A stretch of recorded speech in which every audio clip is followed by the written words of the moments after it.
The Vietnam War is one of the most controversial foreign policy dilemmas in American history. But why did it start and how did it finish? Joining us today is Keith Saliba. Keith is a professor at Jacksonville University and author of the newly released Crucible 1972, The War for Peace in Vietnam.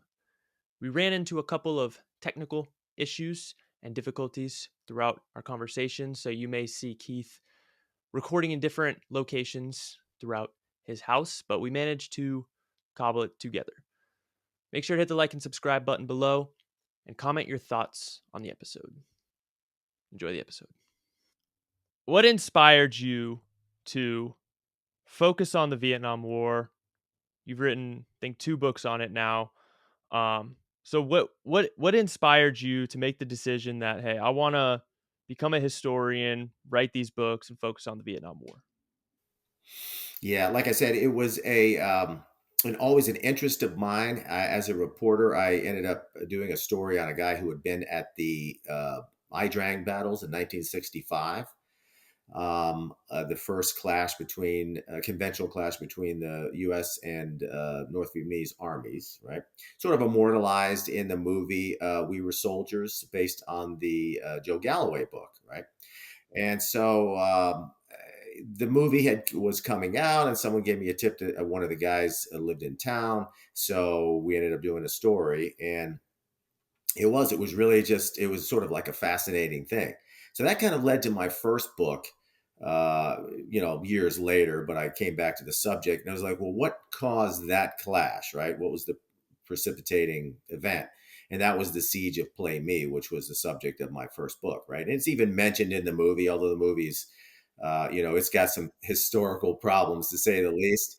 But it was certainly entertaining and certainly brought a nice spotlight on the events and the guys that were involved. So you can't fault it for that. But Play Me was certainly involved and was the precipitating event to that first clash. So that's what that book was about. And then since then, I've written several book chapters for anthology series and magazine articles for Vietnam magazine and the Army History Journal, certain things like that, right? So it's just kind of like it kind of snowballs, and and so in I want to say, as we're approaching the 50th anniversary of Operation Homecoming, which was the big operation to bring home all of the POWs in 1973. It had been years in the making. So Vietnam Magazine asked me to write an article about that. And I said, sure, that sounds great. And then as I started to research, I'm like, wow, I really would like to expand this into a book. And then once I started working on expanding into a book, I started to notice that 1972 was this incredibly pivotal year in all of this. And I started finding myself like doing more things about, first you're trying to add some context, like what led up to Operation Homecoming. And then I start to think, well, man, this could be an entire book on its own, just the events of 1972 and all the portentous things that happened, right? So, what ended up happening is I've now decided to break them into 2 books, right? So I'm now currently working on finishing the Homecoming book. So the Crucible 1972 is about all the events during 1972, political, military, all the back and forth that we're still kind of living with a lot of the consequences today. And so Operation Homecoming, the book has a chapter on Homecoming, but the second book, which will be called In That Hour of Deliverance, will be on Operation Homecoming and the more of the POW experience. And so we hope that that's going to come out later on by the summer. So that's kind of like the thinking that sort of one thing leads to another. I'm sure you understand how that whole process works. Yeah, to say that we are living in the aftermath of the events of 1972 today, I think are quite an understatement. It was a pretty eventful year politically, militarily, all sorts of things. Um, but as a young reporter, you interview this Vietnam veteran. What was that experience like? What did you go into that experience thinking? Any preconceived notions, and what was the actual experience of sitting down with a veteran of the Vietnam War like? Well, that kind of helped shape my thinking a little bit, right? Because and here's where we maybe get off a little bit on a tangent, but I think it kind of goes to what you're asking, right? And so when I was coming up in the 80s, right? Again, I was still just a kid, but I was always interested in these things, right? And just much more so than other things. And so I started look, but I also started to look at the way that Vietnam vets were portrayed in the media, right? Especially the entertainment media, but also the news media too. But when we're talking about entertainment media, the Vietnam vet, he was always crazed, he was always dangerous, he was always, some drug-addled, fiend or something like that. And I even then, to my young eyes, I was like, that doesn't seem credible to me, right? And so, as you see in the dedication in the book, I dedicate the book to the 2.7 million Americans who served in Vietnam over the course of our commitment there. Um, and I did, so I come into this interview with this man back in my reporter days, and I had a few of those little stereotypes kicking around in my head. I couldn't help it. I've been sort of inundated, even though and here I get to this guy, and he's just a wonderful gentleman. He had built this accounting practice. It was he built a family, a life. And he was just a guy who went and did something very hard in a very hard place. And that's what most of them, the vast majority of our veterans are just guys and gals who go do a hard thing. And it should not be beyond our capacity to say thanks and give them respect, right? Where were the ticker tape parades for the Vietnam vets? That's always a question, and it's a good question. And so, it took years. So, in a way, you kind of like these sort of projects, from my perspective, look at or a way of just sort of casting a light on it and of that time and those people and giving them a little bit of due, which just like every other generation, they went off to war, answered their nation's call, and so why can't they be venerated and given respect, and why can't their stories be told, right? So, and interestingly enough, he did not want to talk to me at first, the source, right? This Vietnam vet, because he had seen so much of the way his brothers had been portrayed in the media, especially the entertainment media. And so it took me a while to convince him, look, and I finally just did the old reporter thing. I said, let's just sit down and talk for a while. We don't have to turn the recorders on. We don't have to do anything. Let's just chat. And after a while, it just built some trust with him. And then we ended up having we talked hours and hours, and we would, and he just was so open and forthcoming about all of his experiences. And then we're looking at pictures. And then we ended up getting a really fine story, sort of highlighting this kind of pillar of the community who built a whole life here. But when he was a kid, when he was 19 or 20 years old, he went off and did something that his country asked him to do. And he should not be wary about a journalist coming to talk to him. He should not be wary about the way the next movie was going to portray him and his brothers, right? That's the way I felt. That's the way I continue to feel. And that's what I try to do, is bring these things through in the stories, the books, the magazine articles, and all the rest.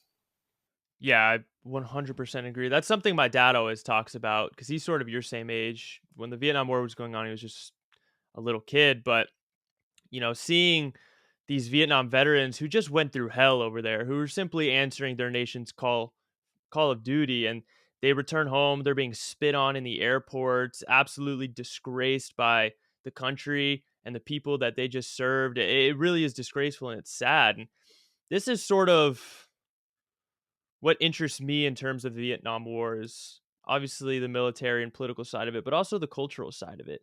Because we go 20, 30 years prior to World War II, this is the greatest generation. These guys are put on a pedestal, and rightfully so.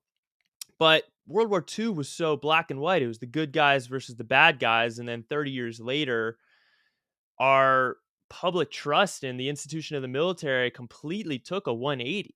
And it was a completely different story being painted in the media of these brave men and women who were just boys going over to fight for their country. What to linger on that a little more, what do you think changed from World War II and the greatest generation to the Vietnam War, and these same young men and women who are answering their nation's call of duty, going and fighting for their country, to now being referred to as the silent generation, spit on in the airports, vilified in the media?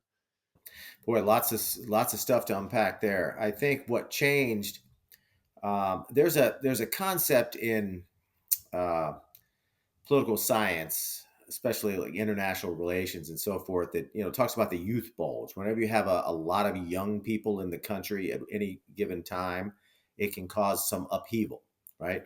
Um, you know, be that as it may, one way or another, depending on how you look at it. And certainly the baby boomers that were born after that generation that you talked about in World War II, they were all, coming of age, 18, 19, 20 years old, right as the Vietnam War was reaching its height. A couple of other things, that tied in the civil rights movement, just various changes in the mores, just, made people look at, overseas conflict in a different way than they had, 20, 30 years prior, right? I mean, even in Korea, there wasn't that kind of, backlash, even though that was every bit as contentious. And a lot of people looked at it as like, why are we even involved in this and all the rest? I think, there was certainly a backlash to the draft, right? And a lot of the young guys, especially who were against the war, they were really against being drafted themselves and having to go.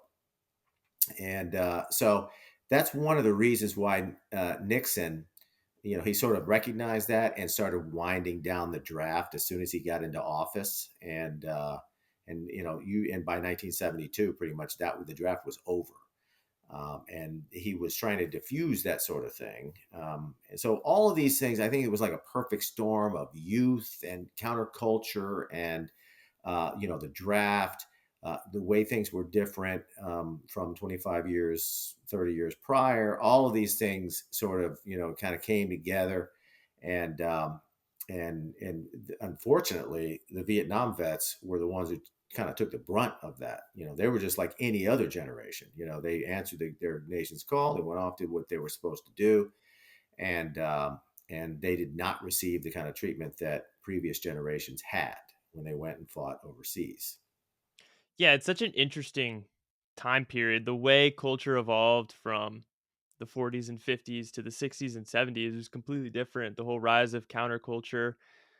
And ultimately, I think, like you said, these young people, it's important. Um, they had this rebellious nature about them, and I think at the heart of it was a sentiment of rebelling against America and rebelling against the institutions of America, and I think that just manifested itself in the war. But also, um, the advent of television and daily news was a huge aspect of this, because in World War II, you're getting government sponsored movies that are basically, pro American propaganda on the war. The newsreels. Right. And you went to a movie and you got sometimes you got a double feature, you got a cartoon and you got a newsreel that kind of showed you what was going on. There wasn't, television wasn't mass spread, and it could have been, but World War II kind of delayed its advent in the United States, but it wasn't. So you went to you had newspapers, magazines, and you went to the newsreels, and that's where you got your information. Exactly. And you had journalists in World War II, but they're taking pictures, and then these pictures are, um, kind of approved by the government. Like, we have the infamous raising the flag on Iwo Jima. These are very pro-American pictures that stir up a lot of pro-American fervor for the war, support for the war. And then in Vietnam, you have journalists there with video cameras who are capturing the brutality of the war. These massacres, all of this death and destruction, and then it's just being played every day on the news, and people are seeing the brutality firsthand, not being controlled by the government, what is being shown on TV. So I think that was a huge aspect of it. Yeah, they call it the first television war, right? And so it was you're bringing this into everyone's living rooms on the nightly news, and they're seeing, and of course, TV. I was a print guy, so I'm not huge fan of imagery over just something that takes a little bit more substance, a little bit longer to develop. But be that as it may, that is, television has always been reliant upon images, and if something's on fire, if someone's in dire straits, or if something's blowing up, right, the TV cameras are right there to show it, even though it might sort of kind of convey in something that's not really true, but it conveys a sense of what's going on, right? Yeah, that's a great point. I don't know who said it, um, but someone said, the American people can handle tragedy and ugly pictures on the TV for a day or two, but they can't handle it for months at a time. They get impatient, especially like you said in a democratic society. But the first TV war, that's an interesting way to put it. Do you think that public opinion for World War II would have been different if we had that sort of independent video news journalism, especially in the Pacific theater where some of that fighting was so brutal? I've often thought that if there were, live broadcasts coming from the beaches at Normandy and the kind of carnage that was witnessed there, and guys trying to get off the landing craft and just being mowed down, and I mean, it would. Uh, I will say that would probably have had a much bigger impact, right? It's a lot different seeing something like that than reading about it in the newspaper, um, or even seeing it in the newsreels, right? Because they were all, as you rightly point out, they were very well scripted, and all the rest. However, the I think the public was also maybe a little bit better prepared for World War II. There's an entire series called Why We Fight. Frank Capra was a famed movie director at that time. But before he was that famed movie director, and It's a Wonderful Life is probably his most well known movie, right? The Christmas classic. I mean, he was certainly gifted. But the government brought him in before that in 1941 to do the Why We Fight series. And it really was meant to educate uh, in this case, the American fighting man as to why he was fighting the war. And I think that there was more of an effort to sort of educate the public, educate the fighting force as to why we're doing what we're doing. And that is to stop an existential threat who's trying to conquer Europe, and they're brutalizing whole nations and so forth. And Johnson, especially President Johnson, did not want any attention on any of this. He wanted as little attention as possible brought on Vietnam. So he did not go before the public and sort of try to educate them at the level that previous administrations might have when they were involved in foreign wars. And so I think that had something to do with it. This idea that you can kind of fight a war on the sly. Yes, we know that it's going on. We know there are, you know, uh, requirements and commitments and all the rest. But we're not going to talk about it too much, and we're not going to call up the reserves, and we're not going to, utilize the National Guard, right, as have been utilized in wars since. What are the reserves and what are the National Guard? Derisively, some people might say that they're weekend warriors, or part-time soldiers, whatever. They're also older, and they also know a lot, and they also have a lot of skills in regular life that could be brought to bear in a place like Vietnam or any other conflict. They're the guy with the kids and the gal with a career at home and all the rest, and they've been around a little bit, and they're not everyone's not 19. And so but in Vietnam, you saw that over and over, just one conscript after another. So, or even volunteer after another. They're all just generally young. And so by calling up the reserves, calling up, utilizing the National Guard overseas, Johnson could have, brought an entire new dimension and a level of skill and acumen that was lacking in many areas. But he didn't want to do that because he didn't want to call attention to the war. He didn't want anything to do with the war. He just sort of like got pulled into it from various reasons, which are probably beyond our discussion right now. Yeah, that was always something that really frustrated Johnson because he had such big, lofty ambitions for his domestic agenda, the Great Society. He wanted all the focus there. But nevertheless, he is the guy who gets us not involved, but really escalates the war. And before we get to the book, I do want to talk a little bit about how we got here. Um, so it was Johnson who escalates the war. What was the initial goal in Vietnam? The initial goal really was to make sure that the French, which was a very important ally for us, right? France had taken a beating in World War II, and they were just kind of getting back on their feet. The United States did not want to go back to colonialism as practiced prior to World War II. They were not interested in that. However, they were more interested in having a strong France who could bolster the European defense against this massive Soviet threat that had evolved in the years, right after World War II. And so one of the ways you do that is you kind of help them out. Either trying to get back on their feet, they're trying to get their colonies, because colonies, as bad as they might be in some ways, they certainly contributed to the economy of the imperial country, right? In this case, France. So they wanted to try to get them back on their feet. Keep them involved in NATO, keep them. France had a very robust communist party at this time. So you don't want the government to teeter and topple, and a bad economy will certainly do that. All of these different factors played in the United States trying to help out France get back on its feet. And one of the places they were trying to do that was in Indochina, right? And so they had that was in French Indochina was their entire colony, which eventually became the two Vietnams and Cambodia and Laos after the 1954 Geneva Accords. So that was the initial thing, and then France gets beat, and then the Accords happen, right? And there's a partition, a temporary partition between what was the new state of North Vietnam and the new state of South Vietnam, and the United States wants to step in because the domino theory takes place, right? If one country falls, then the others around it will probably fall because of communist subversion, right? They get in, they take over the labor unions, and usually, as we saw with the Russian Revolution in 1917, the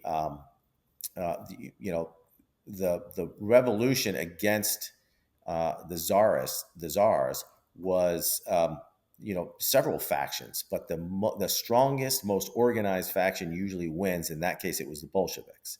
And so the communists had shown over and over again that they were usually the strongest and most well organized faction, because they insisted on unanimity and adherence to the party line. And if you didn't, bad things happened to you. So they were ruthless, right? Lenin was one of the most ruthless people that's ever lived. And so that's why the Bolsheviks sort of took the lead in the Russian Revolution. And so this was happening over and over again. And you figure any kind of revolution that's going to, if it's successful in Vietnam, it's going to spread to Laos, it's going to spread to Cambodia. The big worry was it would spread to Indonesia, and it would also spread to Thailand. Indonesia, massive population, always teetering. They'd seen the revolutionary activity in Malaysia. And then you look at Thailand, which was a longtime U.S. ally. If they fall, that's a big problem, right? So all of these things has created this witch's brew as to why we wanted to get involved, why we're getting pulled slowly into this to try to prevent this from happening. Interesting. Um, so Johnson escalates the war. I think it's pretty clear in hindsight now we understand that the North Vietnamese forces in the Viet Cong were severely underestimated in the lengths they would go to fight. When he escalated the war, did he want the war, first of all, and did he think it was winnable? I don't think he wanted it. No, as you pointed out earlier, he was much more focused on his domestic. Uh, you know, Robert McNamara, who was his Secretary of Defense at the time, started out as this, real war hawk. I mean, he thought that systems analysis and statistical models and so forth that he took from his time at Ford Motor Company could be applied to war, right? And military diplomacy and all the rest. So McNamara's idea was is that if you just apply enough pressure um, always keeping the, it's the carrots and sticks. So you're familiar with that that analogy, right? So if you want to beat them with just the right amount of sticks, but you also want to have those plenty of carrots waiting to hand over. And so the idea with this gradiated pressure was is that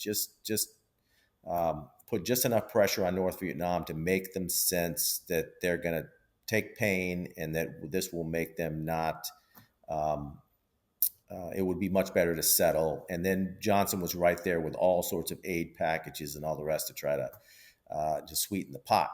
And they just underestimated their desire to, first there was sort of a communist revolutionary anti-colonial fervor, but also just this sense of Vietnam as always being sort of this independent entity, regardless of who was running them, right? I mean, ask China about Vietnam and their resistance and stubbornness to their imperial ambitions, far before the French ever got there. And it continues to this day. China and Vietnam are still at odds. They fought a war in 1979, limited, but still, right? And and 5 years before, China was one of their chief patrons. So, so they underestimated that. They underestimated their desire to reunify or to unify the entire peninsula, both Vietnams, under communist rule, under the rule of Hanoi. So he obviously made a blunder there.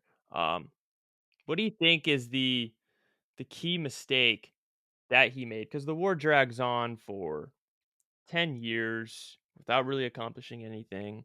Um, what was the key mistake that the Johnson administration made? Well, I do want to say that it was accomplishing some things, right? They were making progress. They were moving forward. And that's the turning point, as we often see, is that early Tet offensive in 1968, in January, February of 68. A sort of a psychological victory, a propaganda victory, a political victory, but a devastating military defeat. And that, again, there were three of these phases to this offensive. So they were making progress, but they squandered a lot of goodwill by kind of keeping things secret and saying that things were happening that weren't necessarily as good as what they were saying in public. They're talking about the Johnson administration, so people start to get weary of it. But geez, I would say that the biggest mistake, I mean, militarily, I mean, I think probably that the Johnson administration didn't close the ports at Haiphong and some of the other major ports, and that's where North Vietnam got 85% of its war material was through there. I mean, some came overland from China, some came through Cambodia. It's at Sihanoukville, and so, but most of it still came through Haiphong and other ports in North Vietnam, and they did not close those with mining and a legitimate naval blockade until 1972 and the Easter Offensive, in the wake of the Easter Offensive, right? So you had Operation Pocket Money, which closed all those ports with mining and blockades, and then you had Operation Linebacker, which was the air campaign to just kind of throw back the North Vietnamese Easter Offensive in 1972. So, I mean, that many years passed before that all happened, and so that was a huge mistake. It's sort of like the kind of the gradiated, gradual, right? You got to think it from as historians, we like to look and think, well, how was it from the person's perspective at the time? And Johnson and his advisors were deathly afraid of another massive Chinese intervention like happened in Korea. So they didn't want to do too much. They didn't want to expand the war too much. They didn't want to bomb too heavily in North Vietnam. They didn't want to invade North Vietnam. They didn't want to go into Laos and try to cut the Ho Chi Minh Trail, which was supplying so many of these units in the south, coming down through supposedly neutral Laos and Cambodia, right?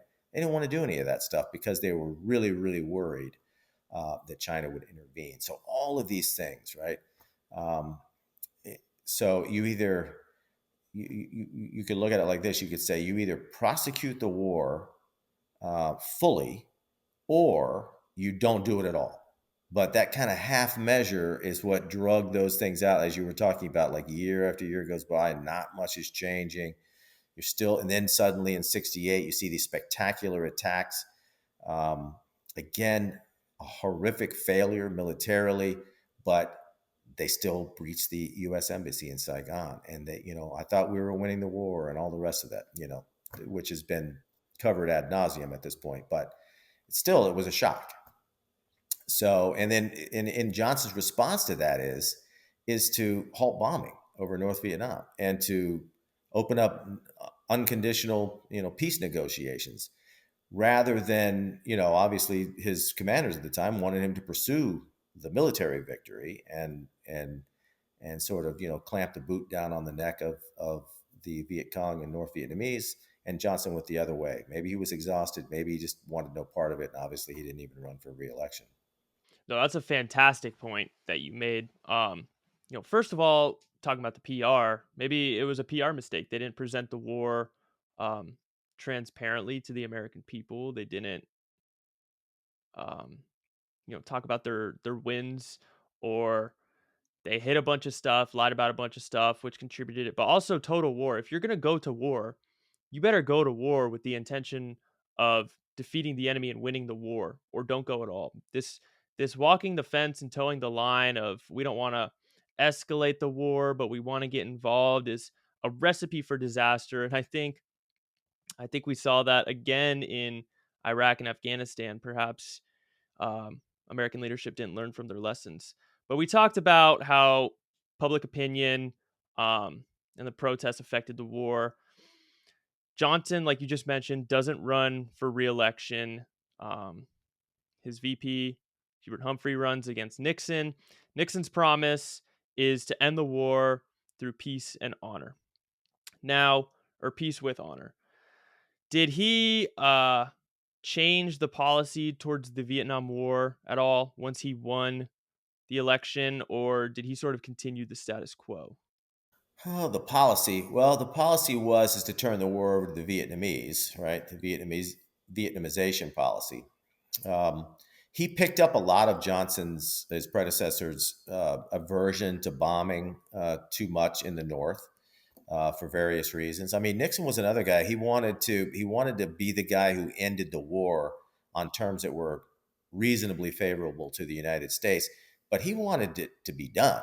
I mean, he wanted his entire second term to be about détente and about rapprochement with China and about building nuclear limitations on nuclear weapons, and he had an entire vision for his second term that obviously did not come to pass for reasons we now know.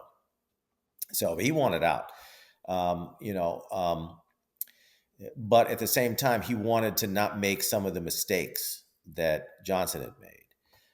And so that's when we see the incursion into Cambodia, some bombing of Cambodia. In '71, we see Lam Son 719, where the U.S. backed South Vietnam into moving into Laos, a very limited operation. We're talking about less than a division strength worth of troops going in to try to just for a short period cut the Ho Chi Minh Trail about 25 miles into Laos, and they weren't even going to stay for that long, right?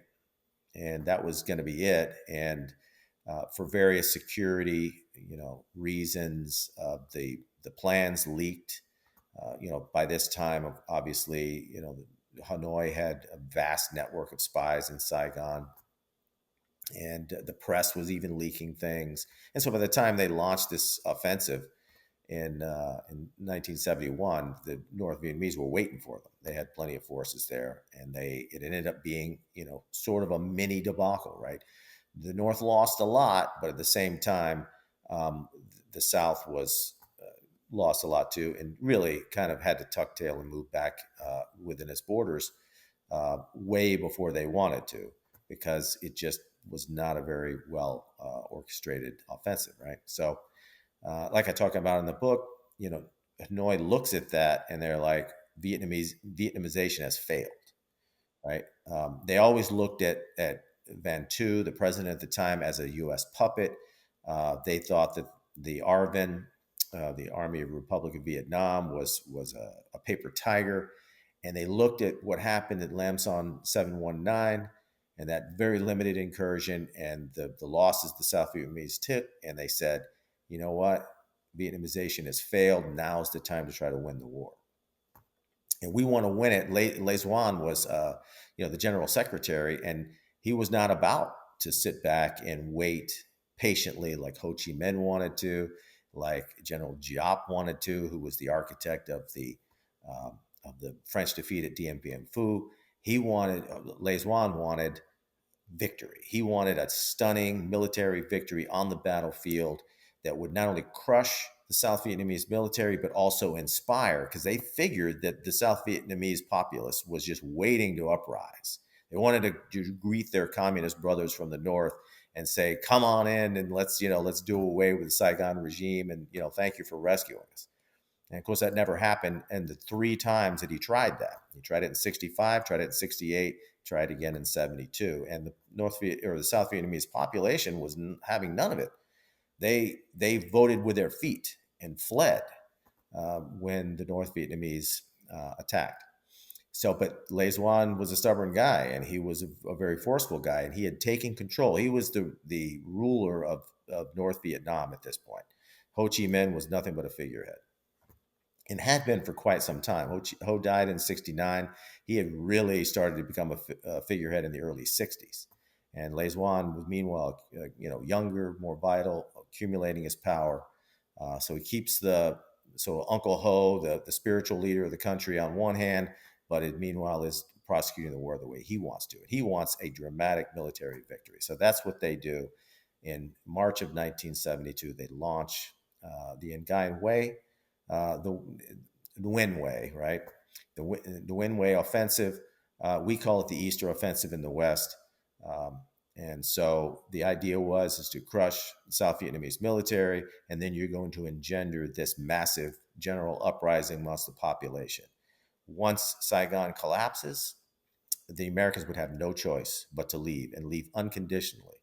And that's what they wanted to achieve. And they massed a huge conventional force in order to achieve that. So briefly, um, in hindsight, you would say that Nixon's Vietnamization strategy failed. No, I would say that it was moving in the right direction. I'd say that Hanoi thought that it had failed because of what happened in Lam Son 719. But there were so many other factors, variables that contributed to that, right? Um, if you look, we're kind of fast forwarding a little bit, but let's say after Hanoi's Easter offensive, the Nguyen Way fails, um, due to linebacker and Operation Pocket Money, but also some really, really hard fighting by the South Vietnamese military. Yes, they were taken off guard.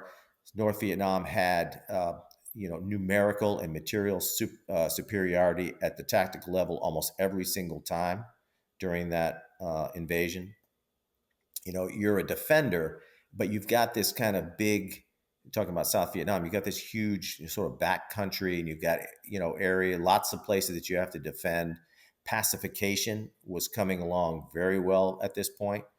Um, that's why it's always a misnomer that you hear that the U.S. was defeated by the Viet Cong or defeated by the black pajama peasant. That wasn't the case. They were defeated in 1968. And North Vietnam was the one who staffed pretty much or manned the most of the Viet Cong after that because of the losses that were sustained during Tet, right? Pacification had been very, very successful. That was one of the reasons why Le Duan wanted to launch this offensive in the first place. He started to believe that the longer it went on, and the more all of these villages and hamlets were loyal to the government, the harder it would be to overturn that. So that was a big part of the Easter Offensive, was to not only crush the South Vietnamese military, but have political cadres sort of start to overturn all these gains that had been made in the rural backcountry with pacification. Vietnamization, as you asked about earlier, I mean, they fought hard, and if we fast forward to early 1973, they were on par with North Vietnam. It was only when the United States fully pulled out, right? But more importantly, cut funding to the South Vietnamese military that they were doomed. And so, by late 1974, right, the big invasion came in early 1975 from the north. By late 1974, South Vietnamese soldiers were relegated to 85 rounds per month for the rifles. Um, Aircraft sat on runways because they didn't have replacement parts. There was no fuel, not enough fuel to run tanks or to fix the tanks or to keep them. Artillery shells were rationed, right? So, meanwhile, North Vietnam has been building itself up ever since the peace accords in '73, January '73. Um, so here's what I would say about Vietnamization. You could probably say that, well, you could definitely say that South Vietnamese had become very, very reliant on American military know-how, right? Advisors, especially when it came to air support, artillery support, right? They were starting to learn these things, but because the United States took over the war in 1965, and it's really sort of assumed all responsibility for it up until 1969 when they started the Vietnamization process. There was certainly a learning curve there, and they felt it, and they needed it. But on the other hand, when you're telling soldiers that they have to defend their country and you're only giving them 85 rounds for their rifle for an entire month, and meanwhile their artillery don't have shells, or they have three, per gun, good luck with that. If your tanks aren't running because they need spare parts and all these things that happen with the cutoff of the funds, that's a problem, right? So Vietnamization, I don't know, partially failed, but also the failure to keep the South Vietnamese ally funded also failed, and that was a broken promise, right? That's interesting. So the war was winnable, especially towards those latter years, but because of the public pressure, because of Nixon's promise to get America out of the war, they sort of had to rush their exit, which ultimately doomed South Vietnam. I mean, he was leaving. Nixon was leaving no matter what. He had decided, and so really, if you look at that period, after certainly after the Cambodia incursion, but that period, that was the anti-war movement really sparked up then, right? And so really flared up with the Kent State shootings and all the rest.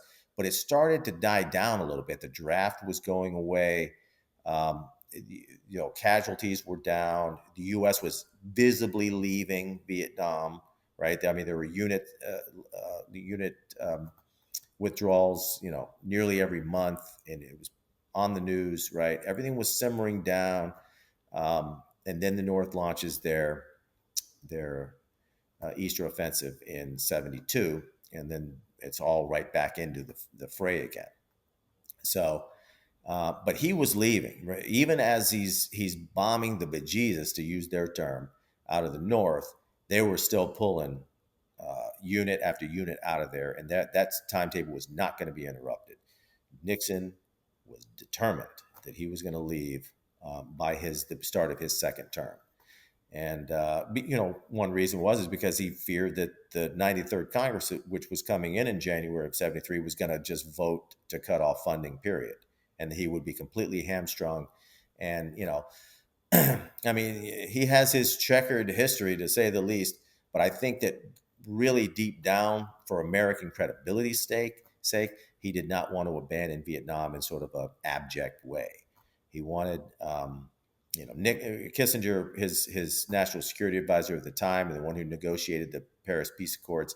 He was a little more sanguine about just abandoning Vietnam, as long as there was a so-called decent interval, right? As long as they didn't collapse immediately. As soon as the United States left, then credibility would be restored. We did what we were supposed to do, and the United States could, walk around the world stage as someone who kept their word. And hey, that was the South Vietnamese that collapsed. And I've even got in the book I've got a conversation from the Oval Office, which between the two, Nixon and Kissinger, that says that exactly.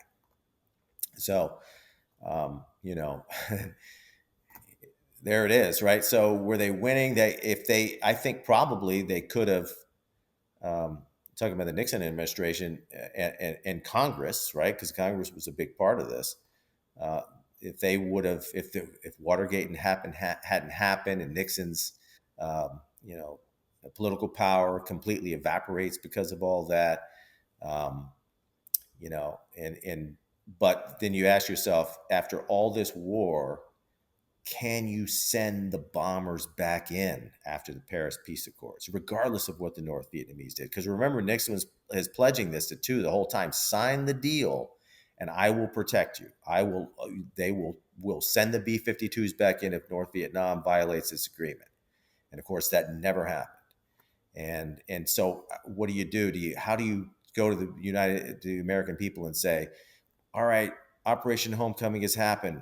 This is in late winter, early spring of '73. All of our guys are being released. All of our POWs are coming home. We're out. Our military is out of South Vietnam. How do we go back and start bombing again? How do we go? It's in a way, as someone as politically astute as Nixon was, you would have to think that he should have known that there was no way. And he was not eager to make a new batch of POWs anyway.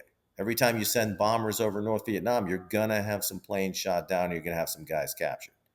It happened all throughout linebacker and linebacker two. So you're going to have more POWs, and the North had used them very skillfully as a bargaining chip. No way he wants that again. Once he was done with Vietnam, he was done. And so, Congress bears responsibility. Nixon bears responsibility. Kissinger bears responsibility for negotiating the deal that he did in the first place. That certainly the South Vietnamese could not accept. Uh, most prominent of which would be the presence of 150,000 North Vietnamese troops in South Vietnamese territory that were not required to leave. So all of this is, right, it sets it up for a massive failure. Yeah, that's unfortunate. It's like a lose-lose situation. Maybe if Watergate didn't happen, it definitely would have played out differently. Maybe, but like I said, even that, I think he was ready to leave, and I think Congress was like on a hair trigger, ready to cut funding off. I mean, the 93rd Congress was even more hostile to Nixon and generally the war than any previous Congress. So Nixon won in a landslide in '72, but his victory did not carry over to the rest of his party, and so there was that, and just this idea that I don't think he wanted to go back. I think once they were out, he wanted to move on to different things. He wanted to move on to, like I said, strategic arms limitation and getting the economy back on track, and detente with the Soviets and all. He had these big aspirations. And of course, Watergate undid a lot of that, obviously. But so I don't know, Jake. I don't know. I don't know even if Watergate hadn't happened, if he would have, gone back in forcefully. No, yeah, that's an interesting historical what if. But I want to talk a little bit about your title, Crucible 1972, The War for Peace in Vietnam, which is an interesting title, a little bit of an oxymoron. Why choose that title? What's the story behind that? Well, like a Crucible, to me, '72 was the major turning point. It's like so much was going on in this one year. I mean, I don't know if I told you this before in some of our earlier conversations, but I started out writing a book about Operation Homecoming. And now I'm going to end up doing two books because at 400 plus pages, I get to the stage where I've just now told the story of '72, because I started to find out '72 was so pivotal in how all of this played out, right? From January all the way to December 31st and beyond, obviously. It was just a year packed full of momentous decisions. And so um, that was it, right? It's Crucible. This is the time when powerful forces are, crushing from all sides, and these are momentous decisions, right? And the war for peace is that's exactly what it really was. Both sides wanted some sort of peace, um, and they both sides, really three sides, right? The United States, you got North Vietnam, you got South Vietnam, kind of caught in the middle, and U.S. obviously wanted to extricate itself honorably, right? In a way that would preserve its credibility on the world stage. Again, we're in a Cold War situation here where you've got a competition with the Soviet bloc. You have to show all these countries, these little countries around the world that are kind of on the fence about which way they should go, where they should throw their support, or who they should look to help them. That the United States was going to honor its word. This was very, very important. We look back on it now and we think, whatever. But in those days, very important. And credibility is still massively important. I mean, in letting people know that we honor our word, right? And so on the other side, North Vietnam wanted the United States out. That's all they really cared about, is get them out. But at the same time, they wanted them out on the best terms possible. They wanted to drive a wedge between the U.S. and Saigon. They despised obviously the Saigon regime. Nothing but a puppet. It was nothing but just a holdover from colonialism. And then you got South Vietnam, you got President Van Tu, and he's not a puppet at all. He looks at this agreement that Nixon or the Kissinger had negotiated. He was like, "This is devastating for our country. This is going to end South Vietnam," and of course, it ended up doing just that, along with Congress's cutting off the funds for their country. Yeah, credibility is especially important for the United States, who's a global power involved abroad with a lot of various allies in a lot of different realms. So yeah, that credibility is important. But Lazan, you say, he calculates that Vietnamization has failed. He says war not peace will bring victory. So he launches a massive he gambles really, masses launches a massive military campaign, crosses the DMZ. The United States bombs the bejesus out of them, and then we get the Paris Peace Accords in 73. So, you've touched on it a little bit. What exactly did the Paris Peace Accords say? What did it achieve?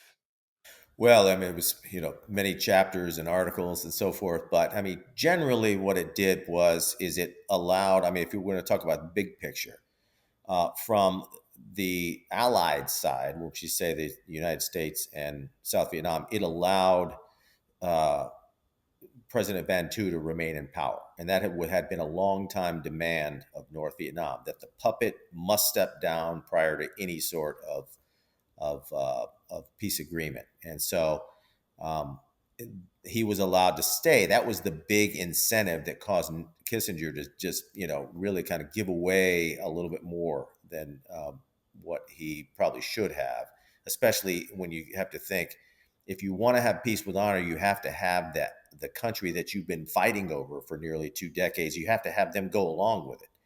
And so, I mean, you would think, I guess, that they just figured they could just kind of bully him and make him be the puppet that Hanoi had always accused him of being, into just going along with whatever. But he was having none of it because he knew. Um, and here's the other part from the North Vietnamese perspective, that allowed 150,000 North Vietnamese troops to stay inside the territory that they'd recently conquered by conducting this Easter invasion, right? This Easter offensive, and um, so these were probably the two biggest things, right? You could think of it as a dagger. The presence of those troops in South Vietnamese territory, regardless of what the agreement said, the agreement had prohibitions on infiltrating more troops and supplies and all the rest of it. All of that stuff was violated immediately. There was never a ceasefire. They were fighting from the moment those accords were signed. South Vietnam was trying to get back the territory it had lost, and North Vietnam was trying to solidify and expand its territory that it had conquered. And so, a huge part of what the Easter Offensive netted for the North is that it expanded the areas along the Cambodian Laotian borders that were adjacent to the Ho Chi Minh Trail. So now those territories were even more firmly in their control, and they could then funnel supplies on a massive scale down the trail, right? Because they knew that, I mean, in Van Tu, the president of South Vietnam, said from the beginning, he says, Hanoi's never going to stop. They want to conquer us. They want to reunify the Vietnams under their rule, and they're never going to stop, no matter what piece of agreement there is. Even Nixon and Kissinger agreed with that, but they sort of tried to assuage Tu's um, his worries over this by saying, "Well, we'll bomb them again, right? We'll send the B-52s back in." Kissinger at one point said, "Really, what does it matter what clause or what provision is in the agreement or here? What the North respects and what they worry about is whether the B-52s come again." And that would be great if they ever had an intention of actually sending them back. Again, like I said, I mean, try to put yourself in the mentality of that time.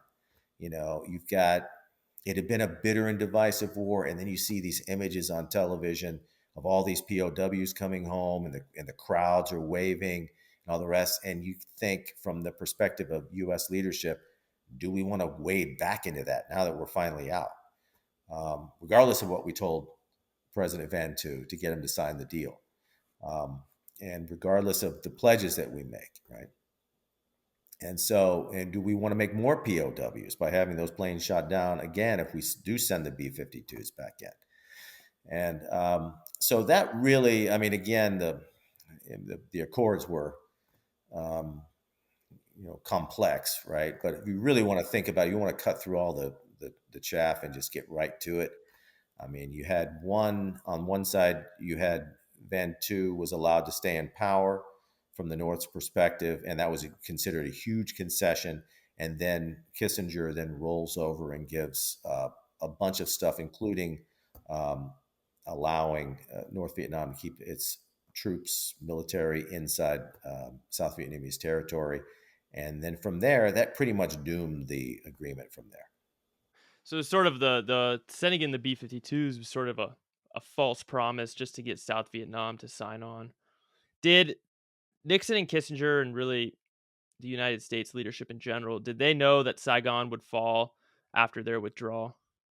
Do they know? I mean, I again, that Oval Office conversation that I record in the book, they're pretty much saying it's probably going to happen, but let's not have it happen too soon, right? And this is the idea of the decent interval that's come up in other areas of scholarship speculation about this whole thing. It's like, Kissinger even says to Nixon at one point in the conversation, he says, "And Mr. President, in 1974, no one's going to give a damn about Vietnam."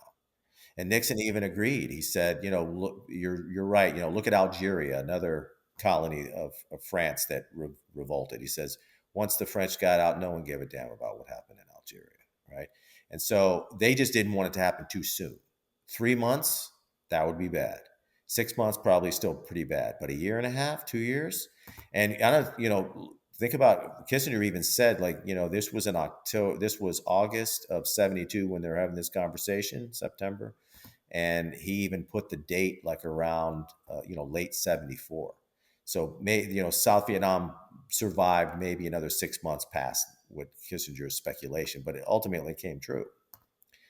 Um, so, again, during the time when they were trying to get to sign this agreement, they're not only pledging that the B-52s would come back and would punish the North Vietnamese if they violated the agreement, but also said that if you don't sign, there was a lot of veiled threats. I can no longer guarantee, this is Nixon's paraphrase, right? I can no longer guarantee support for your country because of Congress and all that. Of course, he didn't say himself, but Congress is the one who appropriates funds for such things. And so he kind of knew, but at the same time, he's also sort of, wagging that stick and saying, look, get on board or you're on your own. Ultimately, you really want to cut through all the chaff. In my opinion, in my view, I think we failed to learn from those lessons and we made the same mistake in Iraq and Afghanistan. Would you say that's true? I would say so. you know, how can you look at that abject withdrawal from Afghanistan a few years ago and draw any other conclusion other than it's just a lesson that went unlearned? It was it was just a situation where a political decision was made to leave. I mean, there were we weren't even really incurring any casualties in Afghanistan anymore. The war had dropped to an incredible low ebb. It was just a decision that had been made. They wanted out and they wanted to end it. And so once, enough time goes by, I guess, and you can just say something like that. And so, yeah, you can make the argument. Bin Laden had been killed. Al Zawahiri, his number two, had been killed. Um, I think after the U.S. withdrawal, if my timeline is correct, and a lot of other the main players and so forth. Maybe they sort of could rationalize that. All right, we did what we were supposed to do and all the rest of it. But then you think, oh, all of the effort that was made to turn Bagram over like that, the money that was spent, the equipment. Just to give the billions of dollars of equipment and the massive base that was given over, and the Taliban just regained control of the country. I mean, in effect, it just restores the status quo ante from 2000. You know, What do you think are the important lessons that we need to take away from Vietnam, Iraq, and Afghanistan that we need to learn in the future? I mean, if you're going to put American servicemen and women into harm's way, then you better know what you're doing. You better have a clear-cut plan of what victory looks like. And once you have that in place and you still decide to go forward, you need to prosecute it until uh, that victory is secured in whatever form you decide that to be. It can't just sort of change and evolve from mission creep into one thing or another. I mean, when you say to a bunch of 19, 20-year-olds, and 30 and 40-year-olds who are in the reserves or in the guard who are leaving their families and all the rest. And you say we're going to do this, then it has to be done.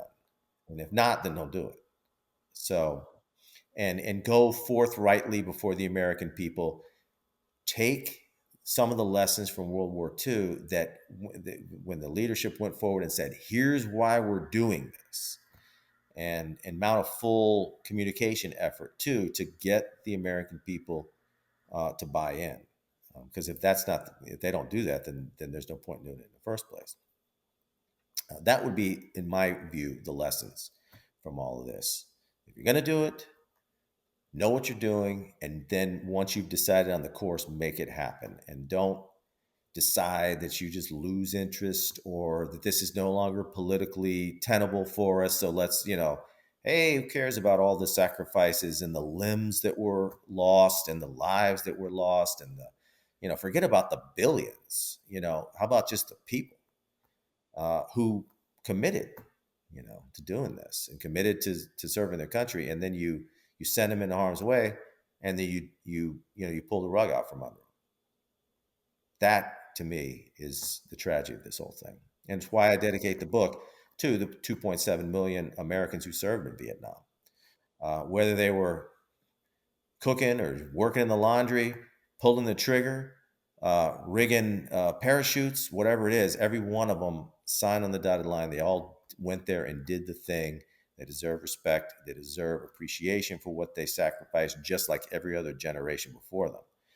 And one thing I will say, I'm very happy to see how veterans um, of both Iraq and Afghanistan have been treated since then. And maybe the country has learned a few lessons from the really shabby way they treated Vietnam veterans. Yeah, 100%. It's tragic. It's disgraceful. All we can hope for is that we learn our lessons. That's one of the things I liked about Trump's inaugural address yesterday. Was he was talking about wars, and I don't know the exact quote, but it was something along the lines of, we'll be remembered by the wars that we end, and most importantly, the wars that we never get involved in. So I hope that American leadership is learning those lessons. But if you could sit down and speak or have dinner with any figure from the Vietnam War era, who would you want to talk to and what would you ask them? Wow, that's a big one. From the Vietnam War era, the entire era, not just in the military. Well, someone involved. Well, it could be a political figure, but someone involved in the decision-making process with Vietnam. Oh well, I gotta say Nixon. I'd like to look at him and ask him what was he thinking at the end there. What was, you know, uh, you know, I mean, by the time linebacker two ended, the North was at the U.S.'s mercy. Right? The blockade had prevented them from resupplying. Their economy was wrecked. Their entire anti-aircraft defenses were wrecked. Um, at that point, and a lot of military commanders, including Alexander Haig, who was the deputy national security advisor at the time, was pressing Nixon to put the boot down a little bit more and say, look, let's get an agreement that's a little more favorable than this piece of caca that was negotiated sort of in haste and all the rest. And he said no, he wanted no part of it. He wanted out. And he had done, I think, what he thought he needed to do to establish and reestablish American credibility. And very importantly, he got the POWs out, which those guys will tell you to this day how much it meant for them, the guys that were in the Hanoi Hilton, to feel the earth rumbling and to hear those explosions and know that the B-52s were there and that the country had not forgot about them. You got to remember, it wasn't like it is now, where you have video and you see people and all the rest. Those guys disappeared into a black hole for years. And only in like 1969 did we start to kind of find out what was really going on with them. And it meant the world to them to have those strikes on Hanoi and to see the fear in the eyes of their captors who had been tormenting them all these years. So, that's the question I would ask them. I'd say, look, you had it at this point. All this sacrifice had taken place. At the very least, you just won in a landslide victory. At the very least, how about negotiating a little bit better deal on the way out the door? And so that would probably be the question I would ask. That's interesting. I think Nixon is one of the most fascinating people in American history, and I actually have here. This was one of the things I asked for Christmas. These are the original um, Nixon memoirs, an original release of the Nixon memoirs. They're still wrapped in the plastic. I want to read them, but I'm afraid to open them. You don't even want to take them out. Yeah, but hopefully I can find answers to those questions within these hallowed pages. But that is for another day. Keith, I want to thank you so much for coming on. I know we had some technical difficulties taking the time and working with me to chat with me. Where can people find your work? You can go to my website, which is jkeithsaliba.com. And there's information on the book and so forth, the ways to order, or you can just go to Amazon and you can order either the hard copy or the Kindle version. Well, I'll have all of those linked down in the description. But Keith, again, thank you. Thank you, Jake. Appreciate not just having me on, but all you do. And it's great to see a youngster such as yourself caring about American history and American foreign policy and the legacy of our country. And I appreciate you. I appreciate that. I'm going to keep on doing it.